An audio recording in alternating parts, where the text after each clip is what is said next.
welcome to an introduction to income tax planning. Taxes are what we pay for a civilized society. There's no such thing as a good tax, as noted by Sir Winston Churchill. A tax loophole is something that benefits the other guy. If it benefits you, then it is a tax reform. And Will Rogers noted that income tax has made more liars out of the American people than golf, interestingly enough. Let's start off our discussion as a history of taxation. So before the 1900s, income taxes were used basically to finance wars. Then in 1861, we had our first federal income tax that was imposed. It was repealed after the Civil War. In 1894, we have a second federal income tax that was imposed, and the Supreme Court found the income tax then was unconstitutional. So we have federal income taxes throughout a timeline. So we have the Articles of Confederation, which stated that there was really no right to tax. But then we have our U.S. Constitution that allows a taxing authority limited by certain types of clauses. So in 1894, Congress tried to impose an income tax, and then the federal income tax was held to be unconstitutional in 1895. But then we have that corporate taxes were levied in 1908, and then the 16th Amendment was given to us. And so the 16th Amendment was adopted on February 25th, 1913, that Congress shall have the power to lay and collect taxes on income from whatever source derived, without apportionment among the several states and without regard to any census or enumeration. And herein we have taxes. So the Revenue Act of 1913, basically it gives us income tax rates that usually start at 1%, and then they were rising to about 7% for taxpayers that had an excess income of $500,000. And then it gave us less than 1% of the population that was subject to income taxes. How different the Revenue Act of 1913 is according to now. So we have a debate, as with any U.S. Senate, right? So they were opposed to the imposition of an income tax, and stated in their debate is if they get away with 1% today, someday it may be raised to as high as 5%. If only our taxes were 5% today, right? Think about how much extra disposable income you might have.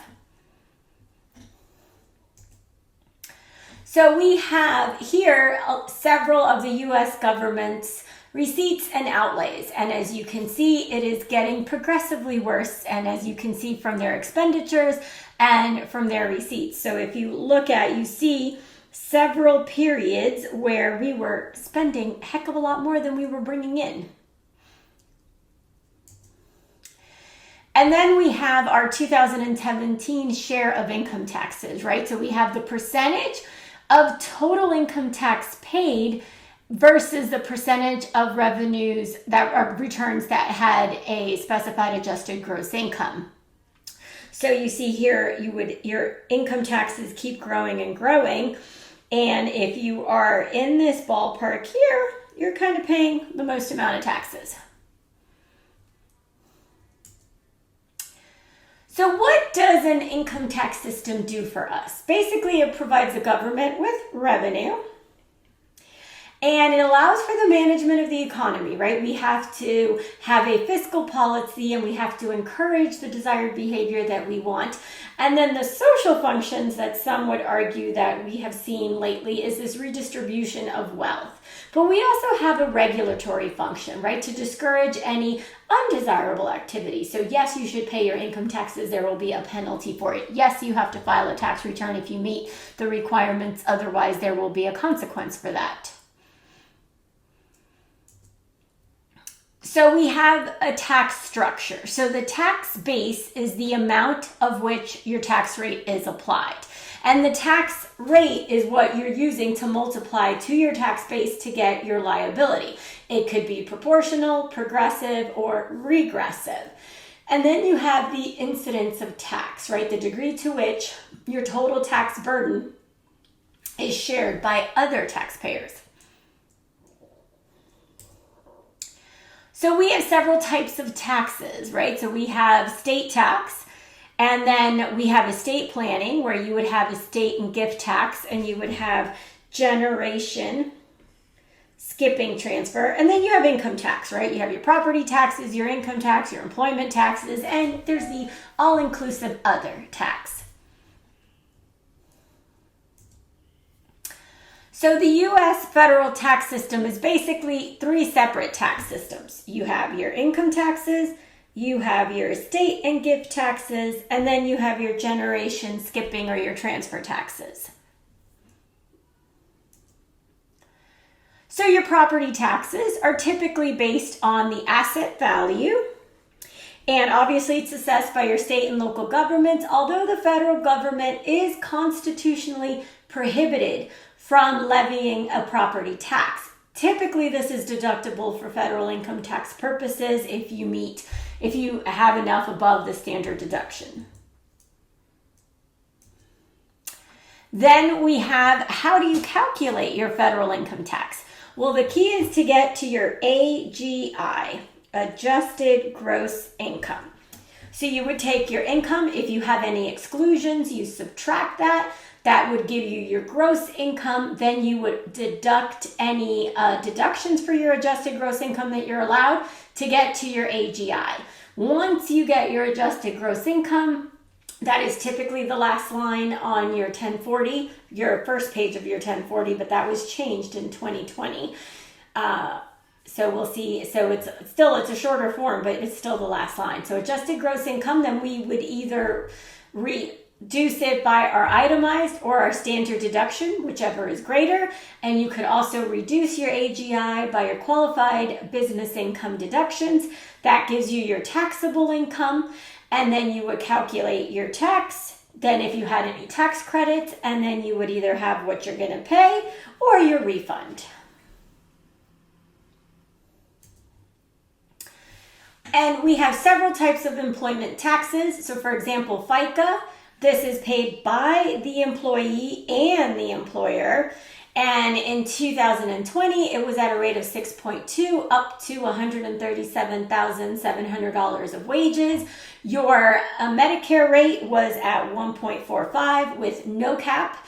And for anything 2014 and beyond, there is a 3.8% Medicare tax on net investment income for high income earners, and there is a 0.9% Medicare tax on wages and self-employment income that meet certain thresholds. And these employment taxes typically change every year. So now that we are in the beginning of a new year, we want to make sure that we look at last year's rates. Self-employment tax is typically at 15.3%, and it's based on your net self-employment income, and then you have deductions that are allowed for a half of the self-employment tax. And then we have several returns that were filed. So you see here are 2 years and the number of individual, estate, and gift tax returns that were filed each year. And an interesting tidbit is you can see this for every year from the irs.gov website, and you can see how many filers, and there is even Excel spreadsheets that you can download of this aggregated data if you are so inclined to look at it. So for 2018, we see that business income taxes generated 7.6% of the total, and 55.8% were generated by individuals, with employment taxes generating about 39%, and less than 1% are estate and gift taxes. So basic rules to live by in terms of income taxation. Anything that adds to your wealth, wherever the source is typically income. If you earn it, you pay taxes on it. There are some exceptions. We have the realization principle, we have the capital recovery doctrine, and we have some public policy exclusions that may apply. And every year there's additional exceptions that are added. So every year you want to make sure that you stay abreast of the tax code. So for every deduction taken, there must be an inclusion in income. So in order to claim a deduction on your tax return, that amount has to be included in your income for you to have that deduction. Every deduction claimed by one taxpayer should constitute income to another taxpayer. There are some exceptions, like if you're giving to charity or if you've put money into your qualified retirement plans. So the three of income taxes, right? You have tax systems, you have several types of taxes, then you have tax accounting, and you have tax principles, then you have components of how you're going to classify any gains or how the types of assets or the types of rental real estate. There are several methods that we will be discussing of tax planning, and you want to make sure that you do anti-abuse provisions. Then we have administrative ruling and final regulations, and you have courts always that would resolve any disputes among you and the IRS. So the rest of the chapters are according here. So we are covering this week chapters 1 and 2. So we're going to work with the tax law next, and then we talk about the fundamentals of income taxation. Then we look at components of gross income. Then we look at deductions and tax credits. And then we continue, and now we get into capital assets and depreciation, business assets, non-taxable exchanges, your passive activity rules, your AMT, your alternative minimum tax, and your business entity selection and taxation based on the type of corporate formation that you choose. So in 2017, we saw the Tax Cuts and Jobs Act, and basically what this did is it reduced not only individual tax returns, but also corporate tax rates. So it also reduced the impact of your alternative minimum taxes on individuals, and it actually eliminated alternative minimum taxes for corporations. It also suspended many below the line or below the adjusted gross income line benefits after 2017. So you really didn't need moving or personal exemptions because it increased the standard deduction significantly to hopefully simplify the way in which we file tax returns.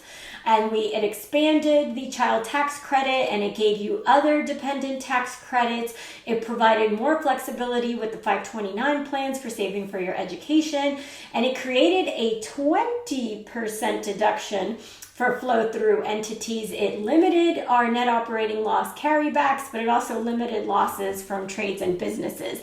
So this was done under the administration to try to eliminate quite a bit of tax issues and to try to simplify the tax return process. Then we have the Secure Act of 2019. And what that did, it increased the mandatory distribution age for your retirement accounts from 70.5 to 72. So you can now postpone just, actually taking that mandatory distribution at the age of 72. It also changed the post-death requirement minimum distributions for any IRAs and any qualified plans.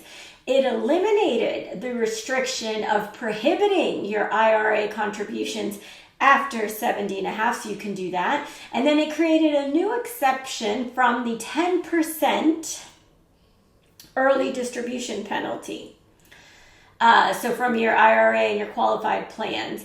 And it allowed that for any type of qualified birth or if you decided to adopt a child. And then it repealed some changes to the kiddie tax that were made under the Tax Cut and Jobs Act. And it expanded a list of qualified distributions for your 529 education saving plans.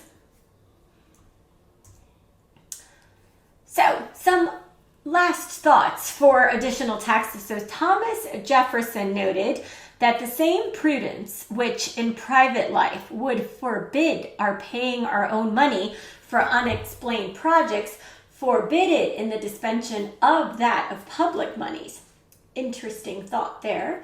And then Benjamin Franklin noted that it would be a hard government that should tax people if people's 1/10 part of their income. Hard government. So some departing thoughts. Thank you so much for watching this video. Stay tuned for more and please feel free to subscribe to my channel.